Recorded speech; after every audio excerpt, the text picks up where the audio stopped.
मिथक आध्यात्मिक मुक्ति प्राप्त होने के बाद व्यक्ति मर जाता है। बहुत से लोगों का मानना है कि जब किसी को आध्यात्मिक मुक्ति मिल जाती है तो उसकी मृत्यु हो जाती है, लेकिन यह धारणा पूरी तरह गलत है।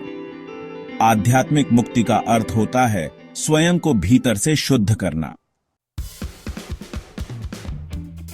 यह तब संभव होता है जब व्यक्ति अपने अंदर की 5 विषैली भावनाओं लोभ, क्रोध, काम, मोह और अहंकार को समाप्त कर देता है। यह एक जीवित अवस्था होती है जिसे कोई भी प्रयास करके प्राप्त कर सकता है। मिथक मुक्ति प्राप्त करने के बाद व्यक्ति अपनी पहचान और संपत्ति खो देता है। लोगों का यह भी मानना है कि आध्यात्मिक मुक्ति पाने के लिए सब कुछ त्यागना पड़ता है, जैसे घर, परिवार, धन और सामाजिक पहचान। लेकिन अगर आप सन्यासी जीवन नहीं जीते हैं और कर्मयोग को अपनाते हैं, तो आप अपनी जिम्मेदारियों को निभाते हुए भी मुक्ति प्राप्त कर सकते हैं। मुक्ति का अर्थ केवल आंतरिक शुद्धि है, बाहरी वस्तुओं का त्याग आवश्यक नहीं। मिथक मुक्ति के बाद व्यक्ति को विशेष शक्तियां प्राप्त हो जाती हैं। एक आम भ्रांति यह भी है कि मुक्ति पाने के बाद व्यक्ति के पास कोई अलौकिक शक्तियां आ जाती हैं, जैसे भविष्य देखना या किसी के मन की बात जानना।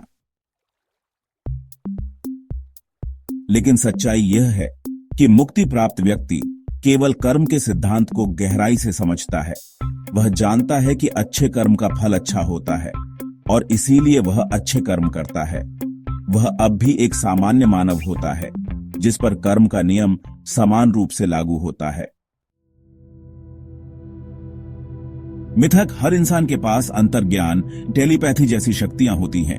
कई लोग मानते हैं कि हर व्यक्ति के पास कुछ छिपी हुई शक्तियां होती हैं, जैसे कि अंतर्ज्ञान, टेलीपैथी या आत्मा की यात्रा।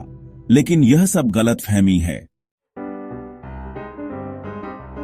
अंतर्ज्ञान का अर्थ यह नहीं कि बिना किसी जानकारी के सब कुछ पता चल जाए। यह तो बीते अनुभवों या दूसरों से सुनी बातों पर आधारित एक अनुमान होता है, न कि कोई निश्चित सत्य। मिथक टेलीपैथी का मतलब है बिना किसी संपर्क के विचारों का आदान प्रदान। टेलीपैथी को कई लोग इस रूप में समझते हैं कि 2 लोग बिना बोले एक दूसरे के विचार पढ़ सकते हैं। लेकिन वास्तव में हम अपने विचारों को बोलकर, लिखकर या किसी और संचार के माध्यम से साझा करते हैं। जब कोई व्यक्ति अपने विचार प्रकट करता है तो दूसरा व्यक्ति अपनी स्मृति से उसे समझता है। इसमें संपर्क और संप्रेषण आवश्यक होता है।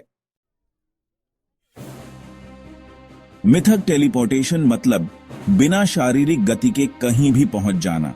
टेलीपोर्टेशन को लोग यह मान लेते हैं कि कोई व्यक्ति बिना चले या हिले एक स्थान से दूसरे स्थान पहुंच सकता है।